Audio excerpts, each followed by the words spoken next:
Suits. Yeah. I mean, if they let, I guess, I mean, I can't say exactly what happened, but like I'm sure that it was Zack Snyder who directed it.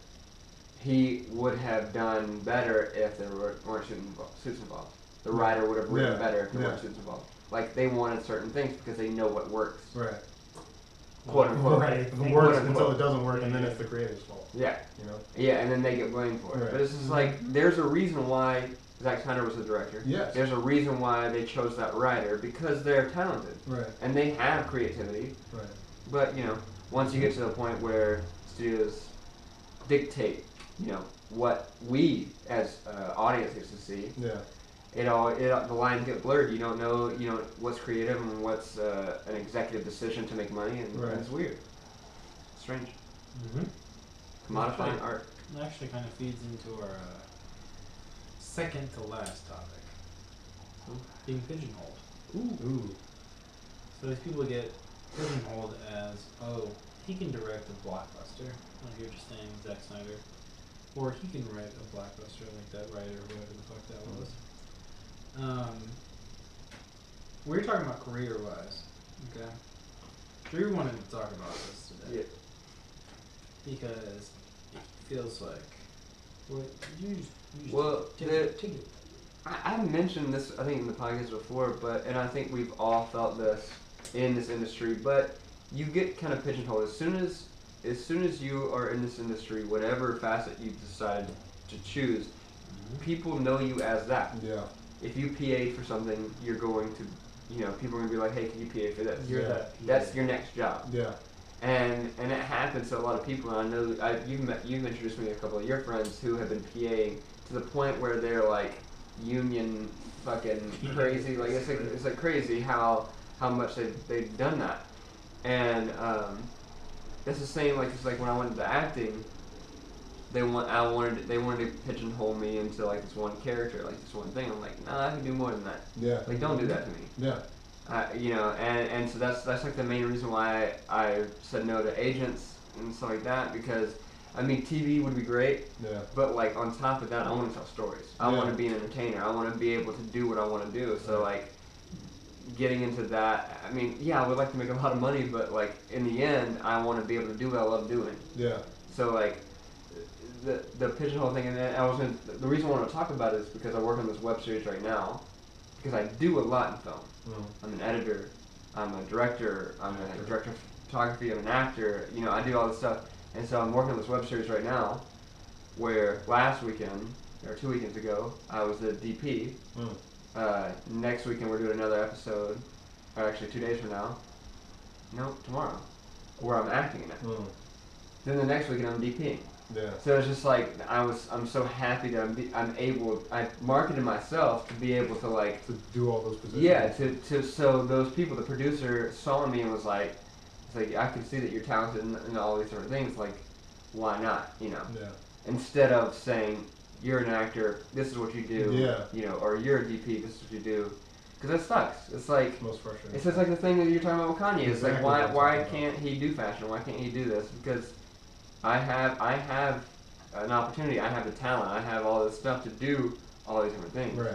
But like LA, especially like people new to LA, get told that a lot. The first time I had my meeting when I came to visit you, those 2 weeks, the first meeting I had was with this director, and he did documentaries. And he was like, "What do you want to do? I see all this stuff on your resume, but what do you want to actually do?" And I was like, "I don't know. I want to act. I want to do this. I can do editing. I can do this."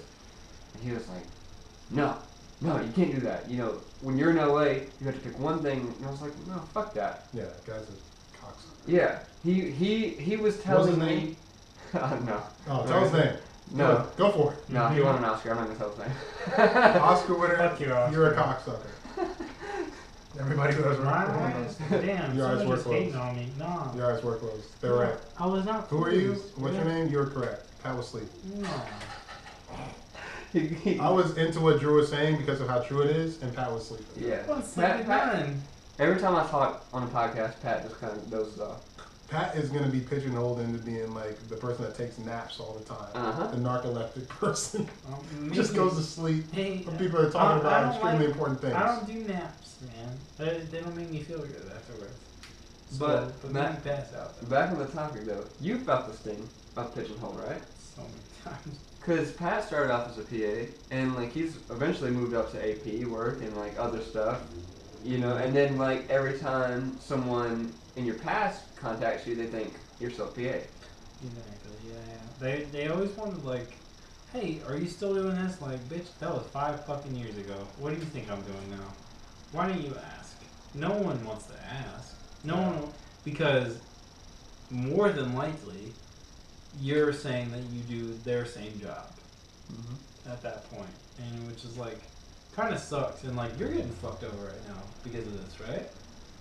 Like this is your life right now. Can't talk about it. Like man, the pigeonhole, Chase is like fucking dick deep in the pigeonhole right now. Like for real, like deep in the 6 feet deep in the hole. Oh man, just close the casket. Pigeons all above me. Man, you're complaining about cats. Pigeons is what you do.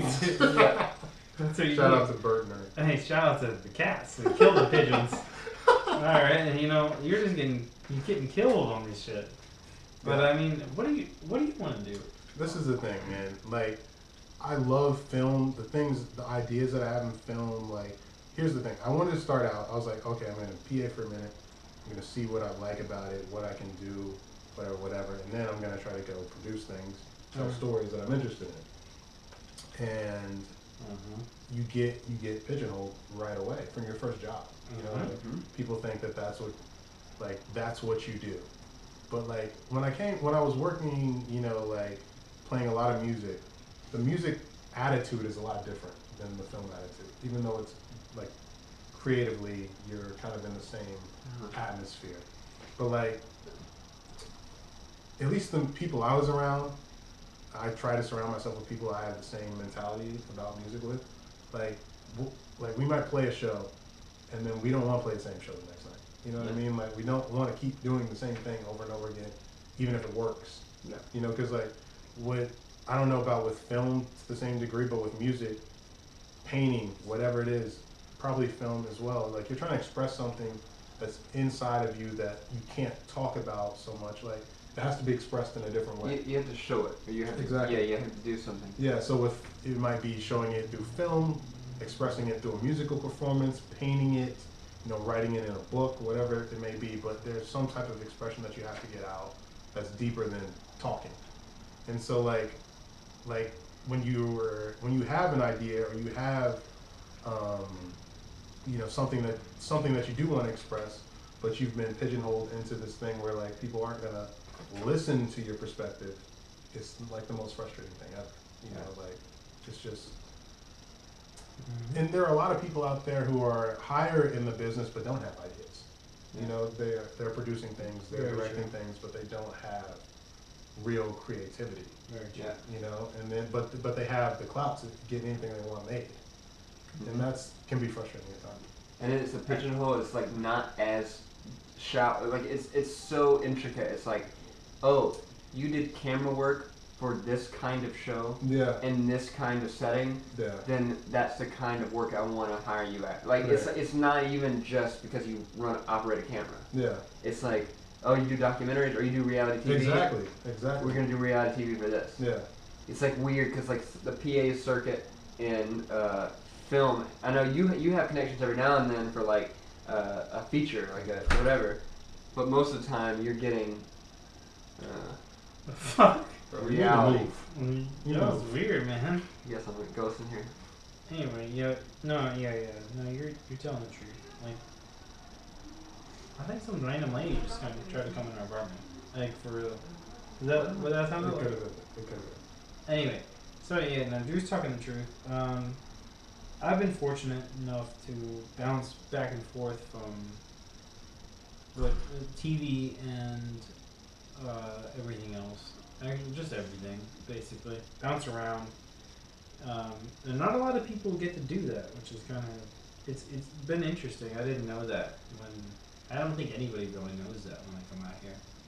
But if you get to, then you get to see what kind of crews and what people think of every other kind of world. Which, what I mean by world is what people think about people that work on features, or, you know, big movies or whatever, or reality TV, or commercials, or music videos, or whatever. Music videos not so much anymore. Keep naming them, Pat. You know, keep going. Dude, it's different. What other films? Yeah. Westerns. Romantic comedies. Hey man, rom-com. Anime. No. Anyway, so how many different films are there, Pat? How many different There's quite a few, man. 70mm. Yeah, just the two. Ever.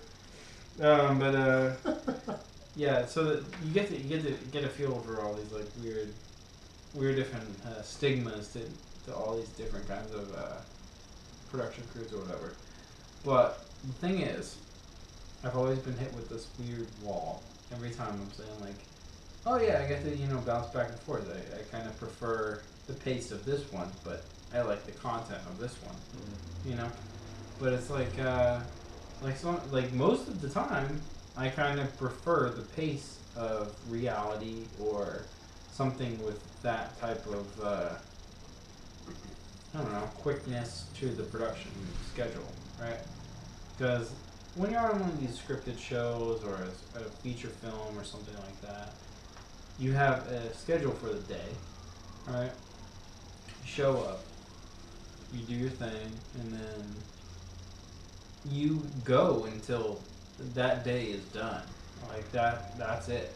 No matter how long it goes, that's it. And then you show up the next day at the scheduled time that they had for the next day, which is like some bullshit. Sorry, scripted, whatever. But like you'll be like going 16 fucking hours, and then you're like, all right, come back at 7:30 tomorrow. You're like, oh fuck you. All right, bye. See you tomorrow. The turnaround sometimes is just like it's brutal, right? That's why you're not feeling that great right now. No, I'm thinking my immune system is killing me right now because I haven't slept in 10 days because I just got off a feature. Yeah, that's what I'm saying though. It's like you get on these things and it's like, I mean, there's rules to some shoots where it's like there's unions and whatnot, and then like you can't bring in certain people at certain times and whatever. They have to have their amount of time before they can work again, type of shit. But that doesn't really apply to some of these like lower jobs that we're talking about. So sometimes you'll go and you'll work till 1, 2 in the morning, and then you're there at 6 a.m. So it's like I still gotta drive home. I still gotta sleep. I still will try. And you're usually not getting paid for all that. No, you're not getting paid for shit. You're getting paid garbage. So for what it is. I mean, people say it's like, oh yeah, it's good money, you know. Not really. When you're working. When you break it down. When you break it down hour-wise, you're making below minimum wage. You don't have a life. No life, no nothing. You don't do the things that you normally do. Yeah. Like you don't get to go, you know, whatever. But anyway, what we're talking about is like getting pigeonholed in these certain genres, basically, I'd say, of TV world. You might be working at McDonald's. You're getting pigeonholed on those fries. Exactly. You need to move up to the McFlurries. McFlurries work. You know what I'm saying? Yeah. Put some M&Ms in there. Don't get pigeonholed, no matter what your job is. If you're working the most basic job. Yeah, if you're working at the nail salon and you're doing all fingernails, get to those toes. Move on to the toes. Get to the waxing. You know what? Step it up to there. Go to the waxing. Whatever. Mix it up. Yeah. Get in there. Unless you like being pigeonholed. Yeah, that's true, but you know, you probably should see some rando bush. I'm just saying. What? Waxing. What do you think waxing is? I know what waxing is. Yeah. I was talking about waxing eyebrows. No, dude. They do the whole deal. I know they do. The bottom half. Just trying to keep it PG. No, we go straight to X. The bottom half's where the money at, alright? And that's where they get the good tips. Okay. I assume. I've never got a bottom. Pat got waxed last week. That's what he's not telling everybody. There you go. Man, straight butthole waxing. No, actually, I think they do that when you do the bikini waxing. They do. You would know. I heard. You've seen. I've read. You've touched. No. Think of my butthole. Yeah, so let's change the topic immediately. So anyway, we're talking about getting pigeonholed in the butthole. No. Anyway. No. But once you've done one gay porn, you gotta do gay porn for the rest of your life. Yeah, get into that straight porn game. Or just mix it up. That's where the money is, man. Yeah, straight porn. That's what I'm saying is Any mix type it up. of, Mix it up. other animal, whatever you do. Ooh. I'm just saying, man, don't get pigeonholed. If you want to get into animals, don't get into it. Find a way. Find a way. Yeah. That way is Mexico. Donkey play? I don't know, man. Take the 10 east to Juarez. And then just walk across the border. Oh. Or just drive. Go to Tijuana. Go to San Diego. Hang out at the beach, then go to Tijuana. Really? That's where it goes. Forever? No, Because just to get out of the pigeonhole and that go would be back. the end of your life. I'm just saying. Alright, we're about to get weird. If you get donkey fucked, you're done. Alright, that's You're enough. done. That's enough. Somebody just joined. We have to stop talking about You're this. done. Yeah, we talked about some donkey. Anyway, yeah, don't get pigeonholed. It's the worst. Try to move up in your life. Donald Trump for president, fuck Hillary Clinton, fuck Alright, can we remove this person? I don't think you can, but they're horrible or whatever. Guy, girl, whoever Probably you are. a white supremacist. Probably. Yeah, alright, they've gone. Thank God. Yeah. Anyway, here's some rando. Donald Trump supporter. Like what They're if invading everything, people. what if that just like Podcast. changed people's minds? Like, oh, somebody just said that. All right, now I support Donald Trump. Like that's not gonna work. That Like, would be the No, marijuana my 2 biggest just joined. accomplishment this year. What's up? What? Marijuana too? Marijuana 2. Number 2. What's up? not marijuana one. Not 1. Just 2. Advanced Marijuana. levels of marijuana. They're the second version. I'm not looking at that, dude. This one? All right, we got one more topic. Yeah, but What? Legit. But you have derailed. You have Damn, derailed get for aggressive. 42 minutes. no, I have not. Program director Pat has not been on the job. Alright, so just the point is, don't get pigeonholed. Don't do Try to move your career forward Move in forward. any way possible. it. By any means necessary. Be steadfast. Any means necessary. Steadfast. Props to those people that move up and